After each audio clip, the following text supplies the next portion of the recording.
Here we go.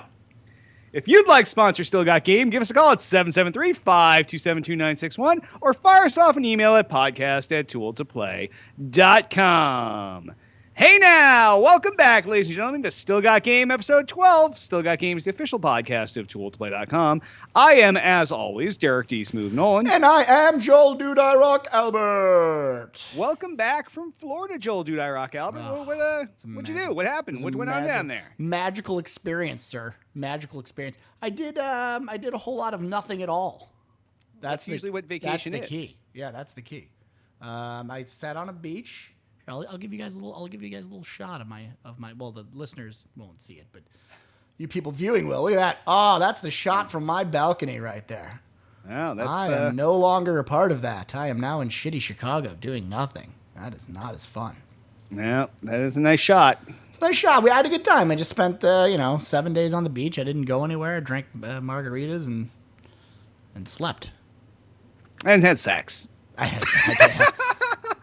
It's a fact. It's a fact. The listeners want facts. That's how we roll here. We're not going to sugarcoat this, ladies and gentlemen. This is an adult-oriented facts. There was some of that. There was some naughty pants stuff. Yes. I don't know. Yes. If my grandmother's watching, there was none of that. Of course not. Of course not. Not yet. Right. Exactly. Nothing premarital, of course. No, of course not. A lot of high fives, and that's about it. Heavy petting. Jesus Christ. This is not a family show. No, certainly not. All right. Well, speaking of show, that's what we actually have here. So we'll jump into the meat of this show. We are still waiting for an intro from the show. We've heard some people that wanted to throw their hat in the ring. One of those people is in chat right now. He's Hitman, but he hasn't given us shit yet. Basically, what we're looking for is something 30 seconds. Could have video, doesn't need it. Tool to Play presents Still Got Game. It can say, featuring Derek D. Smooth Nolan, Joel Dude I Rock Albert. Or it doesn't have to. It just has to say Tool to Play presents Still Got Game. Something to that effect. Can be video, just audio, doesn't matter. And if you get us something and you're the one that we choose, we'll give you a prize. Hell, maybe we'll even give prizes for like the best couple if we like it, but we're not going to use it. We'll still shoot you something your way. Right? Sounds good to me. All right. Well, why don't we jump into feedback from last week's show? Remember, if you want to leave us a voicemail, it will cut you off after a minute. They Dirt comments. Was recently made aware of your show on YouTube. I'm officially a fan. Keep it up.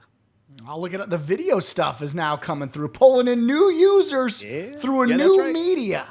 Yeah, that's right. What we do. That's what we do. Somehow you found us on YouTube. I don't know how they found us on YouTube.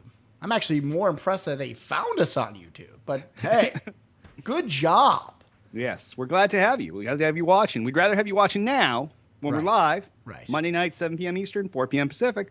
But if we can't have you live then, we'll take you live later, which is not live. It's recorded, tape delayed. But no input from you, except I guess technically you did give us input. You did, yeah. There's feedback here. We're talking to him. Delayed feedback. We're just delayed. We're talking to him. We're having a conversation. We're like pen pals. Yeah, exactly. You said something, we get back to you. I'm in prison, and then you're just, and then I'm going to come out and probably steal your shit. Yeah. I apologize for that. If you were here now, you could be contributing live. Yeah. That's all we're saying. Yes. But we're glad that you like the video portion of the show. Because it is definitely the least polished when we finally bullshit. The audio version sounds like we're professional. No, the video version shows all of the rough edges. I'm gonna be honest. Everyone prefers the video. They just don't know it yet. You gotta see it live. When you see the magic, you see it with your eyes. Not just you get the magical tones of our voice, but at the same time you can match it to beautiful faces. That's true. I don't know.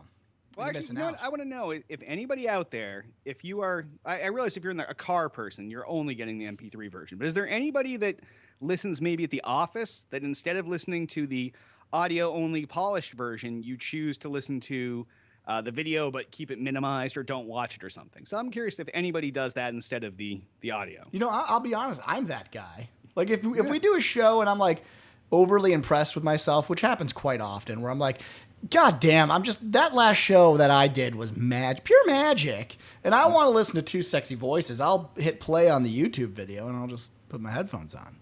Nice. That's just me. Well, I could see some people would probably want the MP3 version because right now you listen to the show and every little funny bit is nestled in the show. Stuff that's too raunchy is in the show. Right. And you really have to listen to the whole thing. You can't miss anything. If you listen to the audio version, you get to the end, you hear that outro music, and then boom, you know that you're going to have like big doses of either really sketchy shit or funny shit or fuck ups, like one or the other. Right. But, That's true. so it's all in one place. Here, they're kind of mixed in between. You're like, wow, that was pretty racy. I wonder if that'll end up in the outtakes of the audio version. You know what? Fuck it. Listen to us twice. Just watch us once and then listen to us and see what's different. I agree. I even did that last week because I was like, we had so much crazy shit with the Inception and all that stuff. That stuff's really, that's the thing is that's why you almost can listen to two different mediums because that stuff does not really display really well in audio format. You got to see it because it was hilarious. No, the Inception stuff was pure video. That was pure video. You had to be there for it. Again, you had to be there for it, but so you can listen to it twice. We like to provide multiple outlets for our funny. Yep. Yeah. Take it in whatever way you can, but we appreciate you watching, Vader. Definitely. Also, her story comments. Loved the last episode. I'm still laughing. Well, thanks, her story. It was pretty fucking funny. Yeah, we did awesome. I was high fiving. Yeah, sometimes you wonder if you can top yourself, and then you have a show like last week. Well, the fucking Inception shit, we really took it to new levels. Yeah, a little too far. We incepted. I don't know if I'd say too far. No, not far enough. Just far enough. All right. And last but not least, Antoine. Oh, is that Antoine? Antoine? Antoine. Oh, and to weigh in. Like he's weighing in? I'll go with that. There's a lot of weird capitalization there. But this guy or girl comments, do you think maybe you guys could do more than 2 episodes in a row before taking your vacations and shit? Some of us need you on the reg. Thanks. Yeah, we've been pretty bad about that. Yeah, I think our record is 2 in a row. I think 2 in a row is a record. Just be happy that see, here's the thing. If we give you the content every day, all the time, you're not going to appreciate us when we're gone. That's what we're doing. We're tugging at your heartstrings. We're making sure that you know what it's like to live in a world where you can't watch us or listen to us. And then when you get to see that world, you're like, why would anyone ever not want this? And you just crave it more. That's how we do it. Well, I'm going to put this out here now, since people are complaining they want more of us. And I think it's too late for this year, which is good for us. Yeah. But maybe one of these years, on those days where people do the 24-hour marathons of gaming, maybe we'll just do a 24-hour show. Wow, I could easily do that, by the way. Yeah, it's like filibustering about video games, which is something we're definitely capable of. There will be down points. Right, I'll just do Cat in the Hat for like 6 hours. Just read from a book. It's fine. Our government has no problem doing it. Why not us? I'll do green eggs and ham. Exactly. I do not like them, Sam and ham. I do not like green eggs and ham. I do not like them in a boat. I do not like them in a moat. I do not like them in your fucking ass. I do not like them in a glass. Wow. Yeah. So maybe one day we will do a 24-hour show. Marathon. We'll do it for charity. Sure. And, hopefully we can get a shitload of people in here. And because we have friends, we'll get some prizes and give them out. But I think it's too late to do that this year. So we'll plan on that for 2014. Now, Blue Steel's saying that Code used to make it every week. Is that true? Every week was he around? Code, he was... Code had the occasion. Code was maybe 2 weeks a year. Code was not available. Wow. Maybe 3. There got to be a point once he switched jobs at work that there was it was more so, and that's the times I had Jonah on, because I obviously wasn't like, "Hey Jonah, come on because Code sucks." Right. Code was my preferred co-host. You were also on a bunch, and then we had the time after Code had his medical family issues where he was gone for half a year, a long time. Despite Code being fairly regular, he had his share of absences as well, as we all have. And I'm just a higher quality, I think, of a performer. I just bring a lot more to the table. I mean, it's true. You're not as grouchy. I'm not grouchy. I'm happy. Yeah. No, that's what they say. Be happy, right? I know. Yeah. Don't be grouchy. Be happy. Don't be a bitch all the time. Boop, boop, boop, boop, boop, ba-doo-doo-doo. Don't be grouchy. Boop, boop. Never again. Be never again. happy. All right. On that. Site-related news. Actually, if any of you want to leave us feedback, 773-527-2961, podcast@tooledplay.com. And site-related news, I have nothing this week. You have anything, Jay? Oh, yeah. We're in the first beginning stages of the redesign of Tool to Play for a mobile-ready version. I can't tell you what that's going to look like or how we're going to actually do it, but we talked about it 2 weeks ago. Definitely more focused on our content and what we do on the site as content creators than it ever was in the past. So however that's going to play out, I don't know. But I just started doing like the storyboarding and wireframing and stuff with a bunch of people. And so we're in the starts of that. And as we always say, it's TBD. Could be 6 years from now. Could be tomorrow. I don't know. We don't give dates anymore. No dates That's our anymore. new move. Yeah. No dates. But I started, so it is site news. So I started. It's ready when it's ready. Ready when it's ready. Exactly. That's about it, though. It's like the Valve way. Yeah, it's the best way to do it. When it's ready, it's ready. Yep. All right. Well, on that, why don't we hop over into what we're playing? And I assume you've played nothing since you left right after. I played last Drunken show. American for about 7 days. I played that game. Fantastic game, by the way. Nice. There's nothing wrong with that. Nothing wrong with that game. That's how we roll. Exactly. What about you? Well, I played some Borderlands 2, some Halo 4, just 2 nights of each of those. And then Tiff and I are fucking balls deep in Diablo 3 at this point. Really? The console version, I can't tell you how fun it is. There's just something really really nice about sitting on the couch with someone and playing through on the same screen, and it's like Gauntlet, but way better. Oh, God, I loved Gauntlet. D-Smooth needs food badly. Oh. D-Smooth is about to die. Oh, it's great. So it's been a blast. We've been playing through. So when we play together, we each have our mains, and we all have alts when the other person's busy, and it's been pretty fun. So I'm playing through as my alt is a monk, and my main is a what the fuck is my main? I don't even know. It's a demon hunter. Oh, I love it. No, not a demon hunter. That's Tiff's. I'm what's the magic class there? Not the wizard, the other one. Oh, witch doctor. Not the wizard, the witch doctor, yeah. That's actually that's my alt. Yes. So I got to ask, why no GTA 5? Well, actually, I'm not asking, but Chad is asking because Hitman wants to know. Did you not purchase? Do you not care? No, I didn't. You know what? And I've seen enough of this now on Twitter that I feel comfortable in saying this. I understand why people like the Grand Theft Auto games. They just never been my thing. I can't invest as much time as is needed to enjoy those games. So I don't. Fair point.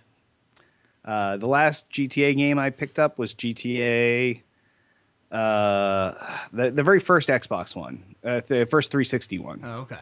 The Peter Moore tattoo one. Yeah. Oh, okay. Yeah. Wow, that was a while ago. Yeah. But me too. I haven't bought it either, by the way. I mean, I was on vacation actually, and while I was at a Best Buy, I was actually buying a TV, believe it or not, for the condo that was down in Florida, and to be returned shortly thereafter. And because I have no money, which I don't suggest people do. But I saw GTA there, and I was like, oh, maybe I'll pick it up and bring it home and I'll play it. And I was like, I don't think I'm going to. So I'm just going to save the money. It's a huge investment of time, and if you don't have that much time to put in, it's not worth playing. I agree. If you're not going to play it till its fullest, just don't play it. I agree with that. I think it's a game that why are you going to spend the money if you're just going to I think we said this like 2 weeks ago where I would buy it and I would just be like, okay, what's the cheat code to get all the guns? I'd run around, shoot everything, and then I'd be like, okay, I'm done. That's my problem with GTA. So here we're all trying to find something just to tie us over till November, and I think I have enough stuff already that'll carry me to November. Agreed. All right. Well, I guess on that, why don't we hop over to the new releases? There's not a lot of new releases out this week, but the first new release out is a multi-platform release, and it is NBA 2K14. This is out for the 360, the PS3, and the PC. This is the 2 millionth game in 2K's NBA series of games. Yeah, about 2 million. Yeah, somewhere around there. It features the usual graphics overhauls and improved gameplay elements for the new year. Graphics will be even better in November when it comes out for the next-gen console, so keep that in mind. The best part of the game is probably the soundtrack that LeBron put together. I don't know if you saw some of the stuff in this, but it's got Daft Punk, Jay-Z, Robin Thicke, Macklemore, a shitload of... Are you kidding me? I know, it's insane. What the hell? In a basketball game. Yeah, and LeBron was like, hey, let's set this up. Like, I don't know why LeBron sounded like that, but... it was kind of racist in a weird way. But yeah, he's got a deep voice. Or he does now. Right. So the soundtrack's awesome. It's been getting great review scores in the high 8s, low 9s. It is also part of the Amazon trade-in credit up program, whatever you want to call it. So I think if you buy it now for the 360 or the PS3, you're guaranteed a $25 additional credit bonus in addition to the trade-in value of the game when you trade in next month. So that That's puts not a it bad somewhere around $50 or whatever. So you basically end up paying $10 to upgrade it to the Xbox One or PS4 version.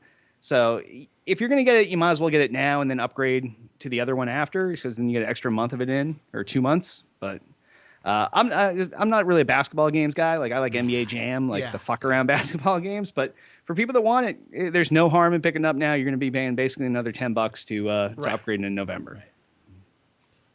Don't care. All right. I mean, if you're into basketball, I have to say it's getting high reviews. I'm actually kind of impressed, just because normally when it's regurgitated all the time, it's like, what are you reviewing? So I mean, they must have done something decent. It's the soundtrack. Well. That alone is the soundtrack is that it? Because that's a little weird. I mean, that in and of itself is a little strange. But I mean, maybe that's it. It's maybe insane. that's what they're doing. I don't know. But and it's like time goes on, the world keeps spinning. More NBA titles will be released. As will Maddens and NHLs. And there's certain things we can count on every year, like the sun rising every day. Exactly. All right. Well, the only other new release out this week is an Xbox Live Arcade release. It's World of Tanks Xbox 360 Edition. Now, we've talked about this a bunch in the past when I jumped into the beta, so we won't rehash all that. But it is out this week. It's free to play. There's no reason why you shouldn't download it and then realize that tanks are way harder to control than you thought. That's exactly what it is. It's like, oh, I can't wait to play this really fun tank game. It's going to be super exciting. And then you play it and you're like, this is fucking impossible. Like, you need a degree in physics to play. I will say the console version has been dumbed down. But I tried it. Yeah, I tried it. I was like, holy shit, it's still really hard. Like, I remember when we went to E3, they're like, oh, this version is very dumbed down. It's like, this is the idiot-proof version. I was like, oh, maybe I'll get into it. And I can't, dude. Like, I'm a pretty fucking smart guy, and I understand concepts of physics and math and geometry, and it's just some of the things in this game are like, I wonder how anybody can play this, unless literally everybody that's playing this game is like the ultra math nerd. Like, that's got to be it. Like, I think maybe that's who they're trying to attract, or I don't know. I mean, they've had that discussion about trying to attract more people from North America because a lot of the gamers are not from there.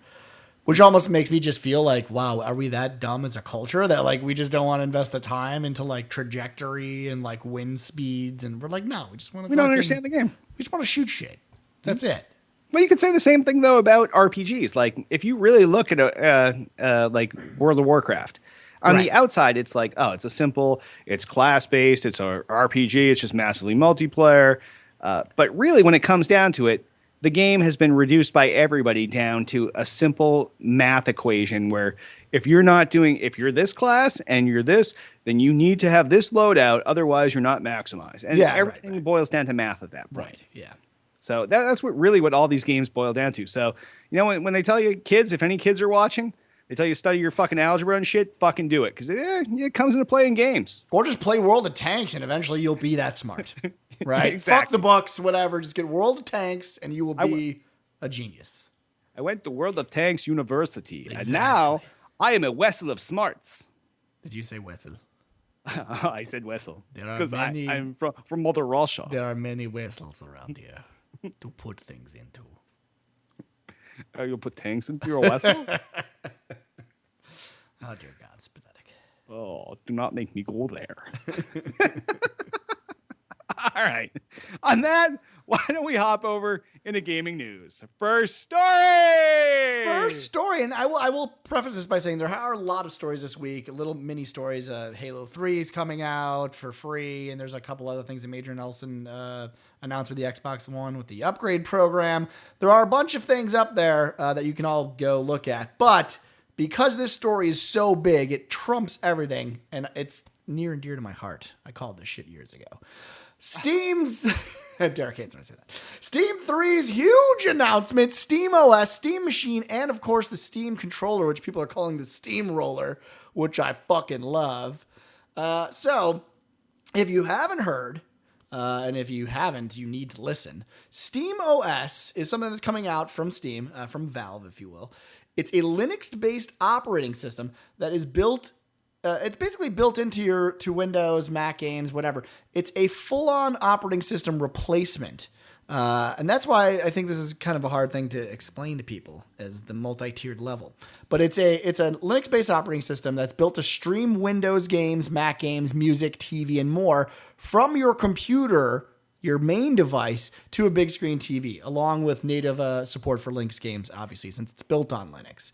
The SteamOS allows users to stream over the home network onto their TVs, pretty much running on any living room machine. The new OS will be available, get this, for free soon, trademark. Soon. It's So the they're Valve way. so yeah, this is the Valve way. They're going into beta though. This is all this whole announcement is prefaced by they're targeting 300 beta users to really look at the product and go through it. So keep that in mind. In SteamOS, we will achieve, and this is a quote, we'll achieve significant performance increases in graphics processing, and we're now targeting audio performance and reductions in input latency at the operating system level, Valve writes.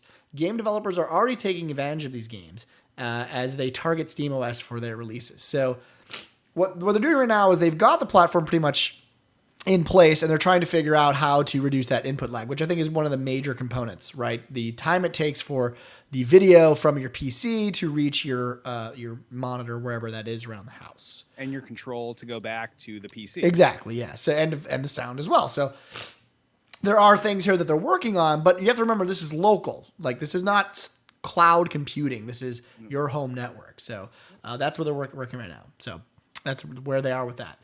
Valve said it is working with well-known media services for their music, TV, and movies on SteamOS, which is good. Of these new services, of course, that will incorporate Steam's family sharing, allowing users to share their game library with friends and family. Does this remind anyone of anybody else in the current marketplace? And will, of course, include more robust parent controls. Valve revealed that Steambox, under the name Steam Machines, this is now their own sort of hardware version of their product, which is very, very cool. The Steambox will come in multiple forms and different manufacturers in 2014, but all Steam machines will be, of course, built on SteamOS. So you can go out and get any version, if you can imagine, of a Xbox 360 or Xbox One. But it's not made by Microsoft. It could be made by Sony. It could be made by Panasonic, Toshiba, whatever. They just give you the specs, and you buy the machine that's right for you to play the games that you want to play. Or they could build it into your TV. And in fact, they talked a little bit about that, about TV ready and how we might see that later on. But that's sort of, I think, future in their plans. But so they're doing it dual fold. You have the OS itself that you can stream from your fancy rig that you spent $3,000 on that's Windows based, or you can buy it from one of these licensed manufacturers that will eventually be selling the directly to you, and you can use just that unit to not stream it but directly play it from that box. They're going to try to keep it in that small form factor so it looks like a console and plays like a console. I think that's part of the deal, that they don't want it to be this big thing. But that's, again, we don't know because it's in beta, but they are doing a couple of their own boxes. I don't know that they're going to get into the hardware business themselves, but for beta, of course, you're going to be playing on a Steam built unit at the time, which is kind of cool. So that's their second announcement. Entertainment is, quote, not a one size fits all world. Valve writes, we want to be able to choose the hardware that makes sense for you. So we are working with multiple partners to bring a variety of Steam game machines to the market in 2014. All of them, of course, running SteamOS. Of course. Their product. Of course. Valve has revealed a new controller, and this is the third announcement, optimized for Steam and the Steam machine devices, concluding last with their string of announcements aimed at bridging the gap between PC and the living room. And if you haven't seen this thing, I don't have a picture on me. It is wacky, confusing, to be quite honest. It's the only part of this this thing that I was really just like, I don't know. It's reaching deep. It is. It's reaching deep. It's a different level of things. But Valve has revealed the new controller. Obviously, it's a peripheral that will support all, and this is really interesting, the full catalog, backlot of catalog as well. All games released to date on Steam, and it will include legacy support for older titles that lack the controller support. This is an extremely important piece because there hasn't been this in the past. There's been no input device on the PC since the beginning of time that's allowed you to play games that were designed for mouse and keyboard without a mouse and keyboard. That's true. So this is that, and that's a big thing they're trying to basically say, that no matter what you do, when you plug it into your Steam box, you'll be able to play. Now, if you've seen it or if you haven't, the way I can only describe it is it's like having two iPhones on either side of your thumbs that you use as a trackpad, if you will, a touchscreen, even though it's more of a trackpad than a touchscreen, to control. So there are no analog sticks at all. They've done away with them completely.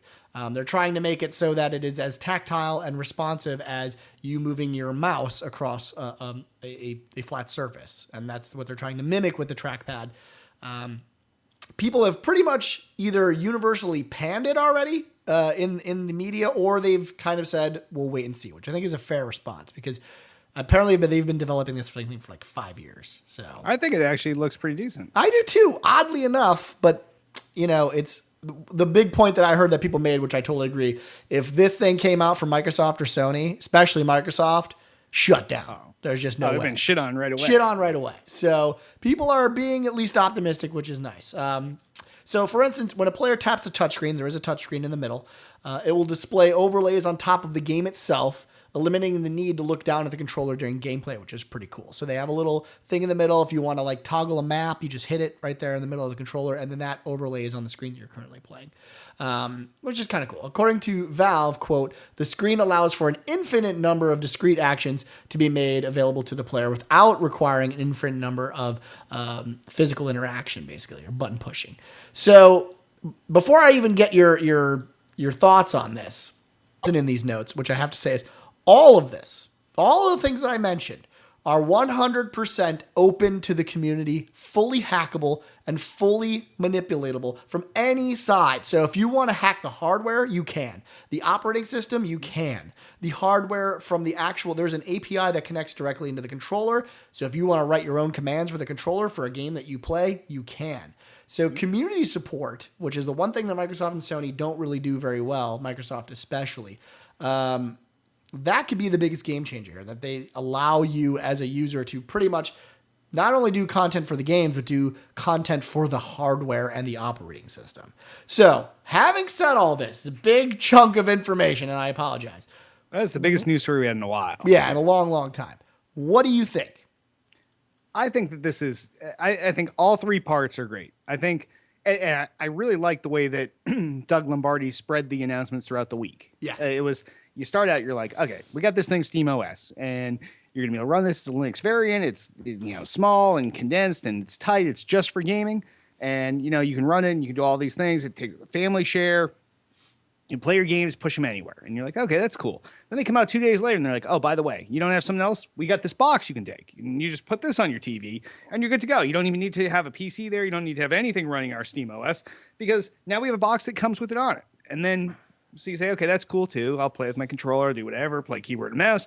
And then the controller was really the icing on the cake for me. Because I looked at it and I said, all right, it's a controller, which is nice, but it's got such a different thought process that's gone into it. Like console controllers for a long time, it's always been dual thumbsticks, buttons, triggers, maybe touchpad, maybe some kind of other additional input, but the basics were there. It took Sony a while to catch on to like, hey, maybe we got to spread these things out and make it like a human-sized hand instead of babies, or some kind of freaky alien like little midget thing. But they said, okay, you know what? The PC gamer is coming from a keyboard and mouse world. So let's give them this touchpad that's round on each side. And, if they start in the middle and they go up a little bit, it's it's a very slow movement. And as you get further to the ends, you can kind of push out and it accelerates out, kind of like your mouse does. You start with your mouse and you get the mouse acceleration type thing. Really well thought out. And then the left side, the same thing. Or then you have this thing in the middle, this touchpad where you can just touch it and it's virtual buttons. I really think that this is, it's kind of the device you're looking for. If you had to figure out a way to replace a keyboard and mouse with a controller, this is the only way to do it. You can't do it with a thumbstick because no matter how good you are at holding that thumbstick to a certain point, you just cannot. Oh, there it is on the screen right there. No matter how good you are at holding that thumbstick up, like, maybe a third of the way up and at a certain angle, it's much easier just to drop your hand on that touchpad and put it exactly where you want it. And I think this thing is great. I'm looking forward to all this stuff.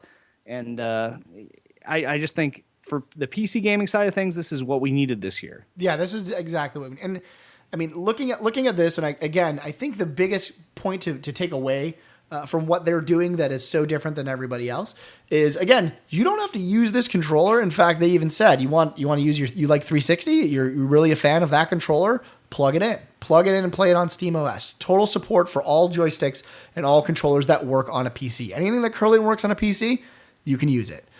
So you're not forced. Nothing is being forced upon you, and that's what I really like. Again, they're going for that more open source feel. Again, it's not really open source, but it's fully hackable. Anyone can use anything that they want. If you find a driver that you really like, and this is why PCs have always been able to shine. I mean, this is the basis for, I think, why Gabe and those guys over at Valve love PC so much, is if you find a driver for something that you love, that you want to work on this PC and work with SteamOS, write it. Someone from Homebrew can come in as a developer of their own, write a piece of software that works with SteamOS, and they're good to go. Release it to the public, everyone adds it, and they get to play. This is why I'm such a PC fanatic nowadays. And I know the people harp on me, and it's been a long time since I've joined the console race. After this announcement, I've been waiting for this for about 5 years, and me and LB have talked about this on the other show countless times. This is what I've been waiting for. For a guy like me, especially a guy that already has a powerful PC, there's no reason I can't build a box of my own that's dedicated to be a SteamOS device. I already have a library of Steam games that rivals my current Xbox version. Thanks to the Steam sale. Thanks to Steam sale again. And I think the biggest thing about this is I don't have to wait for the hardware to be designed. I don't have to wait for Xbox One or Xbox 720 or whatever version. I just have to upgrade the hardware when I see fit. And I think the problem in the past was people always said, well, I don't want to do that. The reason I love consoles so much is I go out and buy it and I know what I'm getting. Well, now they're closing that gap. If you want a really nice piece of hardware, you buy it from the reputable SteamOS seller, whatever high quality it is at that time. If you want to spend $1,000, you can spend $1,000. If you want to spend $600, you can spend $600. That's up to you what you want to spend, but you don't got to spend that time configuring it because that's what they're doing. So it takes away that gap of like, I don't know how to build a PC and I don't know how to do my operating system. It's there already. So if you've got the library and you've got the cash and you want to blast this at any living room that you have anywhere in your home, I don't know. For me, this is a absolute no-brainer. I will fully convert to PC once this thing is launched. That's just me. But no, because I think you still have space for you definitely have room for the console. I mean, there's no doubt about that. But that's more at this point becomes for exclusive titles than it does for anything else. I think that's the point that has to be made. Yeah. I don't know that. I mean, what is the console providing you that you can no longer get, or that you can't already get from the PC outside of the game itself? Well, part of that depends on these deals that Valve is trying to hash out with all these video service vendors. So still, it's not really a console thing, but it's become one because now for your various video services, like I know you can get them on your Blu-ray player and on your fucking phone or whatever, but you still got your Netflixes, your Voodoos, your you name it, all the video streaming services that are out there, HBO Go, those are much more prone to end up on a console than they are on a hackable device, which is that's the only downside of being hackable is that none of these guys want their streams pirated. So they really go, they set a much higher strict rule set against putting their software on devices that are hackable. And I think, one of the cool things that Gabe came out, Gabe Newell is obviously the founder and CEO of Valve. One of the things he came out and said was, it'll be hackable within reason, but I think it's a closed system because it needs to be in the way that obviously when money's being transacted between, multiple parties, they have to be careful. But within those reins, anything that you already see on a PC, you'll probably already see in Steam. I think that's the difference. It's like if HBO there is already obviously a way to stream HBO on your PC. It came before anything else did. It starts on PC. Yeah, but it's sandboxed in but it's built into app. Into their app. But the difference is if you want to port it, there's no work that needs to be done. That's, I think, his main point was, even if people are getting cold feet about it or whatever, the minute they want to do it, The minute they say, okay, I want to do this, well, there's really no work on their end whatsoever. Yeah, the barrier to entry is small. Really low. So yeah, and I could probably talk about this all night, but for me, this is like one of the biggest announcements. This is like saying we don't need to fight anymore, guys. We can be console gamers, we can be couch commanders, or we could be mouse and keyboard, and we can play together in the same environment. And you're limited, and this is, I guess, the only problem that I think people are saying is you're limited by the money that you're willing to spend, which may have a little bit of an impact because I can buy a machine that's like $5,000 that is the best, gaming machine ever, and my resolution's way faster, my FPS is way faster. You may not be able to afford that machine playing that same FPS. You may have a less of a quality experience. So that may be something to talk about later. That's always been the selling point for consoles versus right. PCs. You know what you're getting. But I think at least in this realm, they have, and they've said this, they have a standards level that you must adhere to, a basic standards level for the OS. So even if you're like a super on the cheap type of dude and you just want to play your Steam library, all those games will play and they will all work. And you can play them on your couch instead of sitting in front of a PC on a shitty desk chair. Exactly. Yep. So I don't know. I'm all for it. I'd like to get the feedback. Me too. I'd like to get the feedback next week. So everyone send in your feedback, why you hate it, why you love it, what you think is going to be good about it, and we'll talk about it more on the show. Perfect. Until then, next story. Next story. Thief's use of DualShock 4 features was finally detailed. This is via a joystick. So if you don't know Thief, then don't watch the show because you should probably play some more video games. You need a history lesson. But anyway, the new Thief is coming out, obviously, and it will make use of the DualShock 4's motion control and light bar features. This was from a post on PlayStation's blog that was revealed this week. The controller's light bar will reflect the light gem that they use in the in-game UI during gameplay to reinforce whether the game's protagonist, Garrett, is safely stowed away in the shadows. So you get an indication on the controller letting you know if you're being stealthy enough or not. Basically what happens is the bar will brighten as a player leaves cover and then darken once again once they return into a stealth favoring darkness.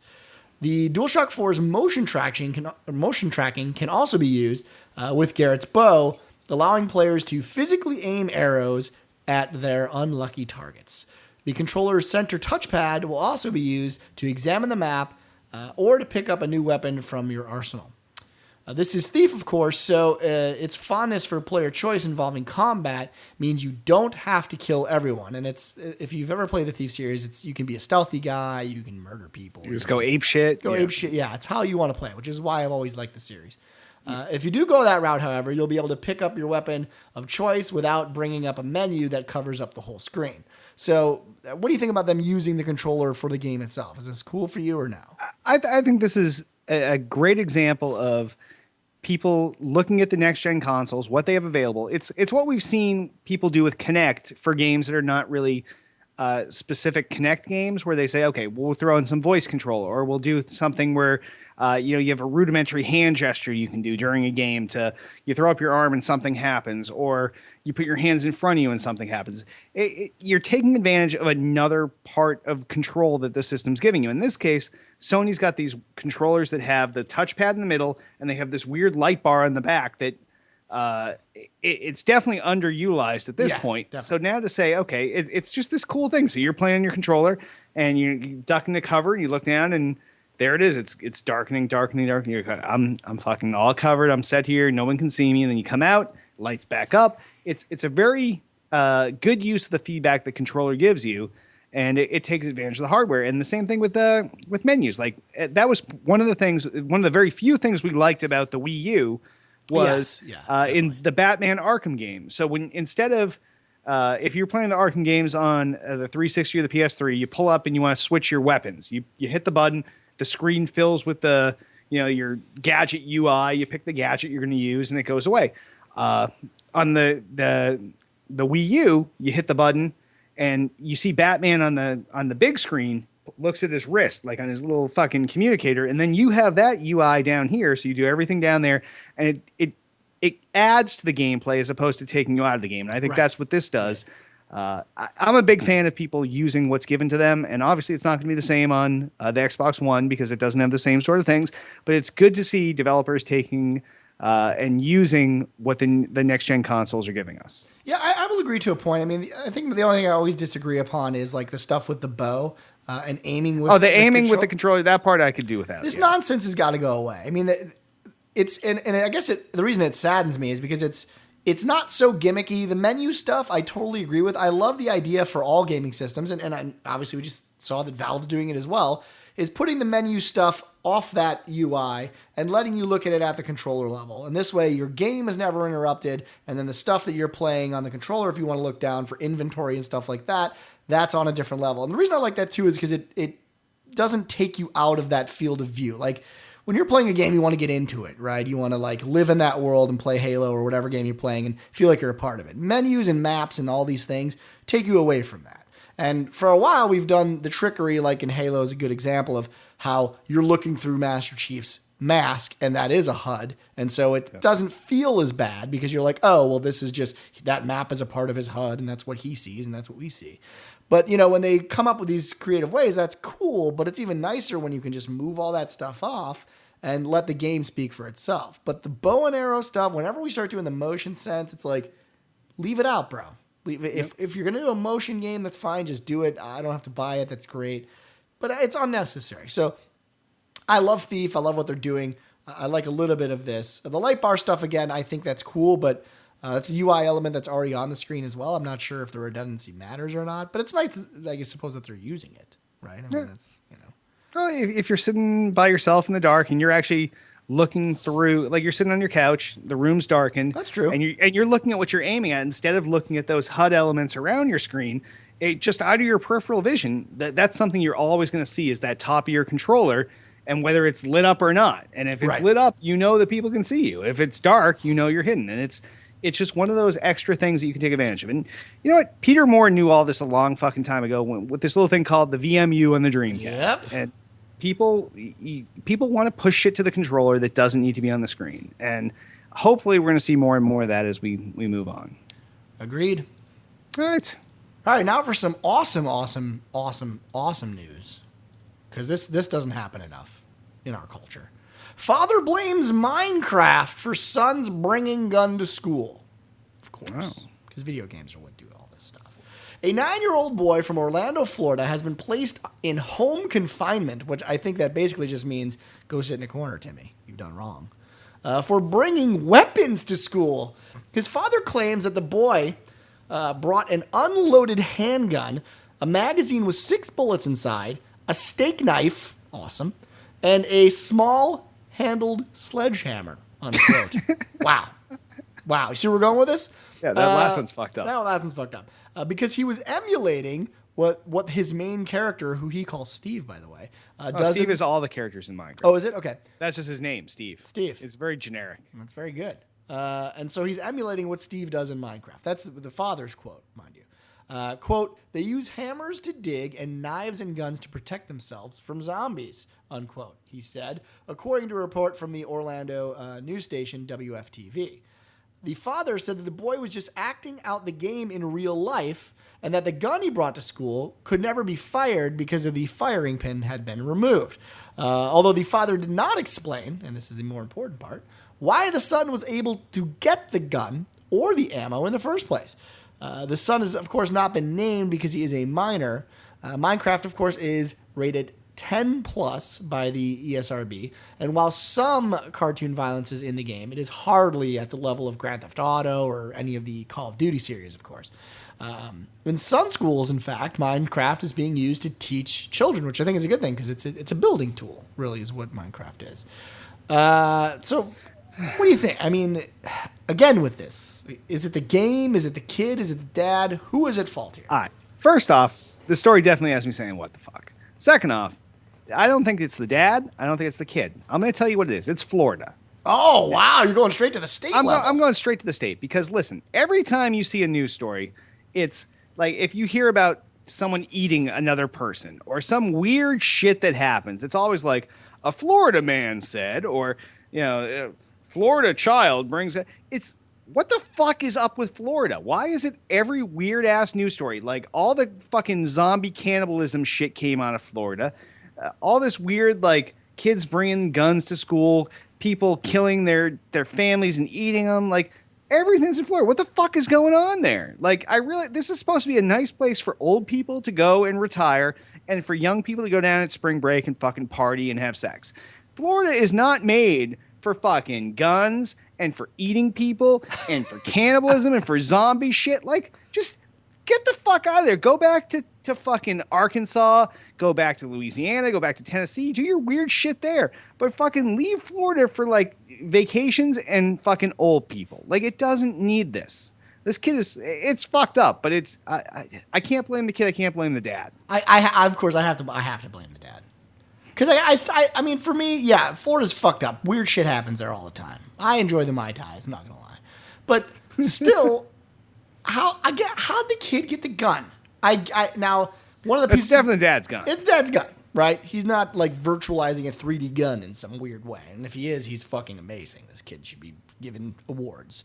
But no, I mean, like, now the dad obviously said there was no firing pin in the gun. I don't know if that makes it good or not. The fact that he has a magazine with bullets and all that shit, and he's going to school, is a pretty big deal. You could make a bullet go off without a gun. You technically don't need the firing pin. Well, you don't really need the gun. You just need anything to hit something to the hit blasting cap. Right. So I don't know. I mean, again, who's at fault here? I have to always go with the parents at first. I hope if I ever have a child, I would not allow him access to any firearm at that young of a level. Or if I did, it would be under my supervision at all times. But to Sarcasma's point, who's in chat right now, he said, there are no guns in Minecraft. They don't exist. So to blame it on a video game at that point is just ludicrous. Yep.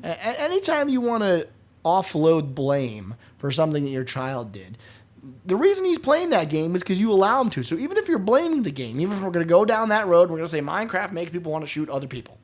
That might be true. Let's just, for instance, say it is. Why are you letting him play Minecraft then? What the fuck's your problem? If you think Minecraft is making him want to go around and shoot people, maybe the first thing you should do is take away Minecraft. I would think that taking away the gun would be step one, but if you don't want to take that step, don't want to play Minecraft. I don't know. Yeah. Definitely has me saying, what the fuck? As do I. It's fucked up. Obviously, it's a big cover-up, and blame Florida. Blame Florida. Let's go there. I like that. Let's blame Florida. All right. On that, why don't we hop over into the mailbag and voicemails? Blue Steel asks, what are your thoughts on Xbox's Game Ahead program? Now, Jay, are you familiar with this at all? Yeah, I talked. This is like one of the many trade-in programs. Yeah, and it's a trade-up program. It's a good program because basically it means that if you buy an Xbox 360, and they kind of have to do this, I will say, if you buy the 360 version of, let's say, Call of Duty, which is coming out real soon, you pay $10 if you go digital, which again, this is a good push for digital. You pay $10 extra to get the new version when it comes out on Xbox One. There are two reasons I think it's good. One, I don't think I think they'd be insane to make you pay, $60 for a last gen game and then say, hey, pay me another $60 when it comes out for the console you want. That's insane. But the other part too is it's a good marketing ploy to get people to move to digital, and that's a good idea. Valve, this whole thing that we didn't get time to talk about, but one of the laughable things that people don't have yet to really discuss is Valve is doing exactly what Microsoft wanted to do. They were like the family sharing? Family sharing, everything is digital based. Valve's already doing it. No one has said a word. Microsoft, meanwhile, has been trying to do this and people are shitting down their throats. But when you see stuff like this, it at least goes to show that they still have that in their hearts to move digital and go down that road. So I like it for both of those reasons. I mean, what do you think? Is this something you're kind of into or no? I think this is it's been a necessity since the beginning. If you want people to buy your game when it comes out and it comes out before the next gen consoles, you need this program. Yes. So right. It's win-win, and being tied in the digital download stuff it just helps to migrate people to that system. And you and I have both said that we're going to be all digital next gen. We don't want discs. So agreed. 1,000,000%. And then I guess Blue Steel snuck another comment into our outline here while we were going. Somehow. He says, outside of storage, how can cloud computing help with my gaming experience? Isn't bandwidth going to be a limiting factor? I don't think so. The whole point of the cloud computing stuff is not that you need this giant fat ass fucking pipe back to the servers, but it's the exact opposite. The whole point of it is you can take a bit of data that you need computed or extrapolated on, push that to the back end. All kinds of crazy shit happens back there that maybe it requires tons of bandwidth. Maybe it's going back from a rendering service to this computing thing. And by the time it's all finally done and computed, it comes back to you, and it's in a much more small, condensed data packet that you can take back. So it's literally offloading all of that computing and all of that bandwidth that's needed to push that back and forth between various computing devices and pushing that somewhere else instead of doing it locally. Right. Yeah, and this is a hard thing to, and it's a great question. I have to say, it's a great question. And the reason it's a great question is because it's a very hard thing to market. Like it's a lot of technical stuff that's happening here, especially local networks versus even out there in the internets, if you will. You have to remember they're also connected with local networks as well, and all the things that are happening between when we're talking to one another, console to system, system to console, P2P, however you want to look at it. A lot of things are going on there. It's hard for really a company to explain why this is so good. So it's cool to see a question like this, but really what's happening, like Derek says it the best, is it's not necessarily instantaneous stuff either that they can do. Any service calls or things that they're doing that may not directly affect your gameplay second to second can also be offloaded and put in a different area to be rendered somewhere else, where your computer can be focusing on the best quality frames per second and having the highest quality level of play before that information then needs to be called back to you and displayed on your screen or whatever it is that they're actually doing. So cloud computing, I think, when it comes to the stuff like, is it Gaikai that Sony bought, or that type of service? Yeah, the streaming service. Yeah, I think those services, and a lot of people confuse that kind of stuff. I think those services are stupid. I don't think I'll ever get behind the idea of cloud gaming where I'm literally just playing you're sending me the video and the input and everything from another system that isn't my machine. I'll never be cool with that because no matter what you tell me, the latency will always suck. In fact, and I hate to use Valve again, but you're just kissing their ass. Well, I have to, but it's for a reason, and the reason is this: they're already trying to solve the issue of lag from your own home network, displaying from your computer that's maybe 10 feet away from your monitor that they're sending to you. Yeah. That to me it should be, and again, technology always grows and gets faster and better, so I can't say for sure, but if that's already a leap for them because they want to make sure that hardcore gamers have the best possible experience when playing on a PC, because that's what Valve does, I will never get behind the cloud gaming. But cloud computing is totally separate, and it's kick-ass. Most definitely. Yeah.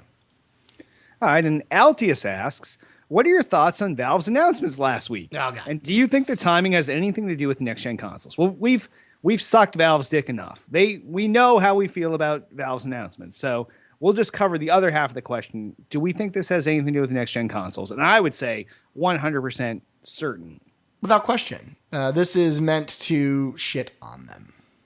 Yeah. And, Valve's been very good at, and like Derek said before, they're awesome at playing the waiting game. They don't care, right? It's funny if you've saw, like we've known about Steambox and for all the TV stuff for years. Yeah, this is not news really, right? It's just we finally get to see what it is. We always knew this was coming out, and what I found super interesting and this will go to that point, but one of the things that Gabe said is we're not really competing with consoles. Like, yes, we want to be in your living room, and of course, yes, we want to do all these things, but we're a PC. We're here for PC gamers. Period.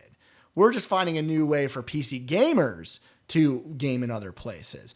And what he said is the people that we're competing with is Apple. Our main competition is Apple because they are the other PC gamer. Believe it or not, yes, it's casual. Yes, it's apps, but they have a way currently for you to play all of their games on an iPad, on an iPhone, on any computer, on any Apple TV, on any screen. That's on the shitter. On the shitter. That's who they're worried about. And that's who they're trying to emulate. They don't want to do what Xbox 360 or Xbox does. That's the paradigm they're getting away from. They don't want to be placed as I'm a living room thing. They want to be the everything. They want to be Apple on the phone, on the computer, on the desktop, wherever. So it's an interesting question, but I don't know that they're directly trying to make this announcement to block, Xbox One.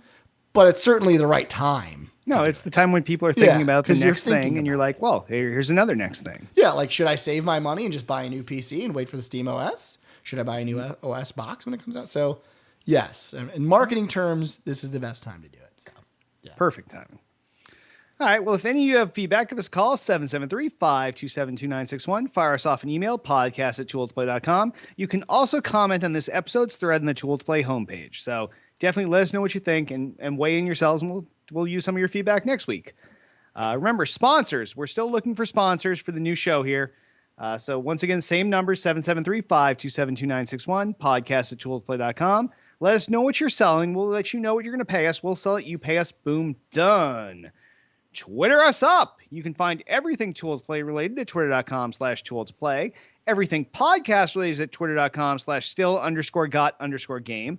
I, king of the internet, got of everything that's holy at twitter.com/Derek Nolan. And of course, you can find me at twitter.com/DudeIRock. Please Facebook the fuck out of us. Facebook.com/Tool to Play. Facebook.com/Derek Nolan. Facebook.com/DudeIRock. You can also find this show on YouTube, youtube.com/Tool to Play. If you go there, it has all the past episodes of this show and all the other great Tool to Play vidcasts that you're used to seeing, all our video features that we do on the homepage. You can find them all on our YouTube page. So go there, subscribe, and help our numbers. Damn straight. Last but not least, please rate and review the podcast in iTunes. Give us 5 stars. Tell people we're awesome. Tell people we're gods. Tell people you love the show. Tell them why you love the show. In addition to just the star rating, an actual review is important. And I will tell you, and people have still been a little let down here. I know that when we renamed the show and created an iTunes, that a lot of you had already rated us before. And we mentioned this a couple weeks ago, but we really do, like, we had hundreds and hundreds of ratings when this show was called Tools Type Radio. We had tens and tens of ratings in the brief, 2-month period where it was called Gaming Under the Influence. Yeah. So now we need to go to your well again. Now that it's a new show, those comments didn't carry over. We really need you to come up and just give us a rating in iTunes and write something up for us, please. We give you the free awesomeness here. All we ask for in return is just give us a little back. It takes 5 seconds of your time going to iTunes and do that for us. Please. Please. I'm asking nicely, please. Please. All right, and once again, you can join us each and every Monday night, live, 7 p.m. Eastern, 4 p.m. Pacific, twitch.tv/Tool to Play. And I guess on that, why don't we wrap this episode up? I am Derek D. Smooth Nolan. And I am Joel Dude I Rock, Albert. Fucking Steam. What's my Steam jizz? Steam, valve, steam, valve, steam and valve, steam and valve. Burp, burp. Wow. Yeah, it was kind of like a Oompa Loompa dance, but about steam and valve. Like steam and valve and Oompa Dee Doo. Steam and valve will fuck you too. It's true, though. That part's true. Yeah, something like that.